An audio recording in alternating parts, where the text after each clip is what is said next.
Internal గా కూడా చాలా లొసుకులు ఉన్నాయి. అసలు ఈ లొసుకులు మార్చుకోకుండా అక్కడికి వెళ్ళిపోయి చనిపోవటం ఏంటని చెప్పేసి అంటున్నారు. ఇక్కడ లొసుకులు అంటే చట్టాలకు సంబంధించి, ఇక్కడ చట్టాలకు సంబంధించి భారత న్యాయ వ్యవస్థ పనిచేయటం లేదు అంజి గారు. భారత న్యాయ వ్యవస్థ ఈ దేశంలో పనిచేయటం లేదు. భారత న్యాయ వ్యవస్థ రాజకీయ నాయకులకి పారిశ్రామికవేత్తలకు ఒక విధంగా ఉంది, బడుగు బలహీన వర్గాలకు ఒక విధంగా ఉంది. ఈ దేశంలో పోలీసు వ్యవస్థ కూడా మా రాజకీయ నాయకులకు ఒక విధంగా, పారిశ్రామికవేత్తలకు ఒక విధంగా, సినిమా హీరోలకు ఒక విధంగా పనిచేస్తుంది. చట్టాలన్నీ కూడా ఎవడకు చుట్టాలు అవుతుండయి.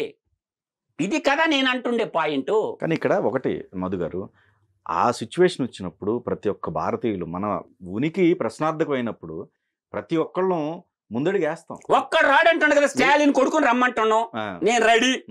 ఇప్పుడు ఈ రోజు ఆంధ్రప్రదేశ్ ముఖ్యమంత్రి చంద్రబాబు నాయుడు కూడా ఉన్నాడు కదా, రమ్మను యుద్ధం చేద్దాం పోయి. అవునండి, ఇప్పుడు ఆ ఇప్పుడు మరి యుద్ధం చేస్తున్న కింద లెక్క. ముందు అగ్రిమెంట్ ఇవ్వయ్యా, నేను వస్తాను, భారతదేశానికి అవసరమైనప్పుడు నేను యుద్ధ రంగానికి వస్తానని ఒక ప్రమాణ పత్రం ఇవ్వమని అడుగుతుండా. నేను ఒక ప్రమాణ పత్రం రాసిండి మీ సినిమా హీరోలు కొడుకులందరూ. అయితే ఇక్కడ మీ ఆవేశంలో ఒక చిన్నది, ఇప్పుడు ఇక్కడ ఇంటర్నల్ గా లోపల మనం కొన్ని వార్తలు చూసినట్టయితే అసలు ఎప్పటి నుంచో ఉన్న వాళ్ళు ఉన్నారు, ఏది వలసలుగా వచ్చి, అది లక్షలలో ఇప్పుడు కౌంట్ అవుతుంది, లక్షల్లో కౌంట్ అవుతుంది. ఇది తప్పిదం కాదా? ఇది ఇంటర్నల్ సెక్యూరిటీగా అన్ని రాష్ట్ర ముఖ్యమంత్రులు మన సొంత వాళ్లే, మన దేశ ద్రోహులు. తెలియదండి, ఎస్పీలకు తెలియదా, డీజీపీలకు తెలియదా, క్వార్టర్ చర్చ్ బెటరా, ఈడు ఎవడు భారతీయుడా, ఎక్కడి నుంచి వచ్చినాడు, నిరంతర నిఘా ఉండాలి కదా.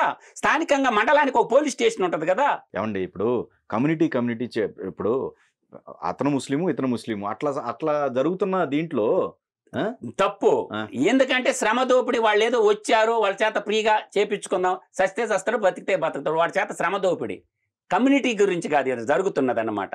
వాడు బతుకు తెరువు కోసం వస్తాడు, బతుకు తెరువు కోసం వచ్చినప్పుడు వాడిని దోచుకుంటారు, దొరికితే దొంగ, దొరకపోతే దొర. అందువల్ల నేనంటుండేది ఏంటంటే ఇప్పటికన్నా యారండి, తప్పే ఉంది. క్వార్టర్ చర్చి పెట్టండి, ఇల్లు తిరగండి, అందరికాడ అఫిడవిట్లు తీసుకోండి. ఈ ఆధార్ కార్డులు ఎవరు మారుస్తారు? ఆధార్ కార్డులు వచ్చే ఐడి కార్డులు ఎవరు ఇచ్చారంటే ప్రభుత్వాలు తప్పే కదా. ఏ చెప్పు తీసుకొని కొట్టాలా? రాష్ట్ర పరిపాలకులను ఏ చెప్పు తీసుకొని కొట్టమంటాలా? వాళ్ళకి ఆధార్ కార్డులు వచ్చినాయి అంటే ఏ చెప్పు తీసుకొని కొట్టాలా నాకు చెప్పండి. ఓటర్ ఐడి ఉంది. ఆ ఓటర్ ఐడీలు ఎలా వచ్చినాయి? ఆ గవర్నమెంట్ అఫీషియల్స్ చేసినాయి కదా. ముందు వాళ్ళని పట్టుకొని అరెస్ట్ చేయండి. ఆ ఓటర్ ఐడీలు ఇచ్చిన వాళ్ళని దాని మీద సంతకాలు పెట్టిన అధికారులు ఉంటారు కదా, గజెట్ అధికారులు. గజెట్ సిగ్నేచర్ లేకుండా నీకు వస్తుందా?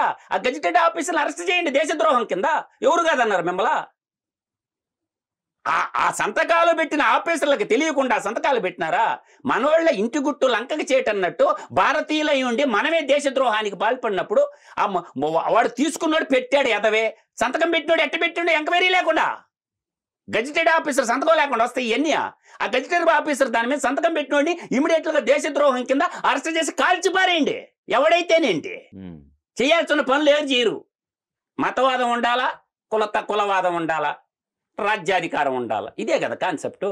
ఈ లేకపోతే మనం విభజించి పాలించకపోతే మనకు ముఖ్యమంత్రులు కాలేం కదా. మతవాదం ఉండాల్సింది ఈ దేశంలో, కులవాదం ఉండాలి, కులాల కుమ్ములాట ఉండాలా, మతాల కుమ్ములాట ఉండాలా, కొట్టుకొని చావాలా. ఏం క్యాస్ట్ కాలం ఎత్తేంట్రా భయ్? ఎందుకు క్యాస్ట్ కాలమా? ఎకనామికల్ కాలం పెట్టండి. క్యాస్ట్ కాలం పూర్తిగా ఎత్తేసేయండి భారతదేశంలో. ఇప్పుడు గుణం ప్రధానంగానే, శీలం ప్రధానంగానే ఈ కులం ఇంకో కూడి పెట్టదు దేవుడు. కానీ ఏ కులపోడికి లేకపోతే రూపాయి బెల్లగోడీడు. అందువల్ల పిల్లోడు పుట్టినప్పుడు బర్త్ సర్టిఫికేట్లోనే నువ్వు క్యాస్ట్ కాలం పెట్టినప్పుడు ఇంక దేశాన్ని ఎలా అభివృద్ధి చేస్తాం? భారతీయత, వీఆర్ ఇండియన్, భారతీయుడు అని పెట్టండి. ఇంకెందుకు రా బాబు? ఎకనామికల్ కాలం పెట్టండి. మతం కూడా తీసేయాలి. అప్పుడు అవి ఎత్తిపారేయాలా?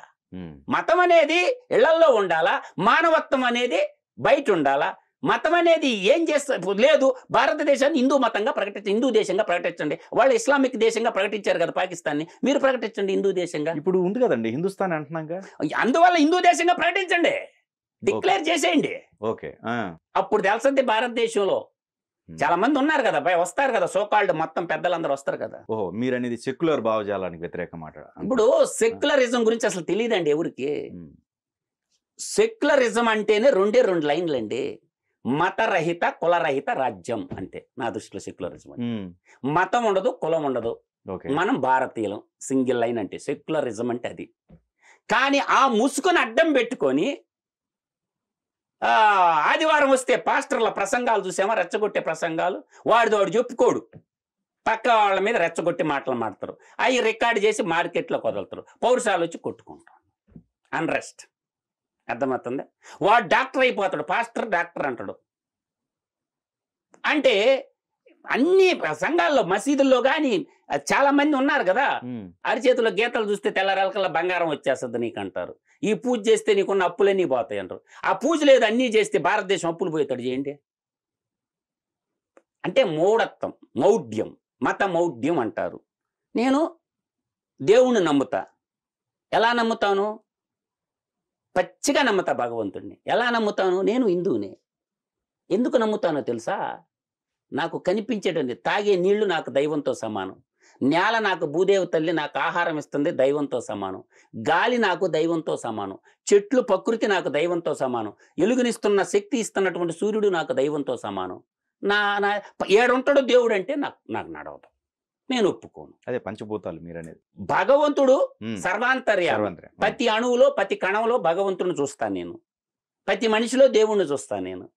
నాకు జన్మనిచ్చిన అమ్మా నాన్న నాకు దేవుళ్ళు, నాకు విద్య నేర్పించిన గురువులు నాకు దేవుళ్ళు. అందువల్ల నేను దేవుణ్ణి అపారంగా గౌరవిస్తాను. ఉదయం లేస్తే సూర్య నమస్కారం చేస్తాను. ఆంజనేయ స్వామిని పటం ముందు పెట్టుకొని నేను యోగా చేస్తాను. అది నా యొక్క హిందూ ధర్మం, నేను నమ్మేటటువంటి హిందూ ధర్మం. ఈడ దేవుడు ఉంటాడని చెప్పి వ్యాపారం చేయకువల్లే. ఇవాళ ఏం జరుగుతుంది? పుస్తకానికి ఒక రేటు, తాయిత్తుకు ఒక రేటు, స్టిక్కర్కి ఒక రేటు. వ్యాపారం ఎలా జరుగుతుందా? ఇటుక రాయికి ఒక రేటు. పెద్ద వ్యాపారం అయిపోయింది. మతం అనేది పెద్ద బిజినెస్ అయిపోయింది. పెట్టుబడి పెట్టుకున్నాం అనుకో, కొంత పెట్టుబడి పెట్టుకుంటే మతాన్ని మించిన వ్యాపారమే లేదు. ఒక 200 కోట్లు 100 కోట్లు పెట్టుకోగలిగితే, పెట్టుబడి పెట్టగలిగితే మతాన్ని మించిన వ్యాపారమే లేదు. దానికి లెక్క పత్రమే ఉండదు. ఏం అయిపోతున్నాయి డబ్బులన్నీ. ఇంత మతమౌఢ్యాన్ని రేపేందుకు అన్ని స్కూళ్ళు కట్టండి. ఎన్ని టెంపుళ్ళు కట్టారు. టెంపుల్ నేను కట్టొద్దంటాం. దాని పక్కన ఒక స్కూల్ కూడా కట్టండి. బాధ్యత లేదా? టెంపుల్ కట్టినాడు స్కూల్ ఎందుకు రన్ చేయలేడు? ఒక టెంపుల్ కడితే టెంపుల్ పక్కనే ఒక స్కూల్ కట్టమంటున్నా నేను.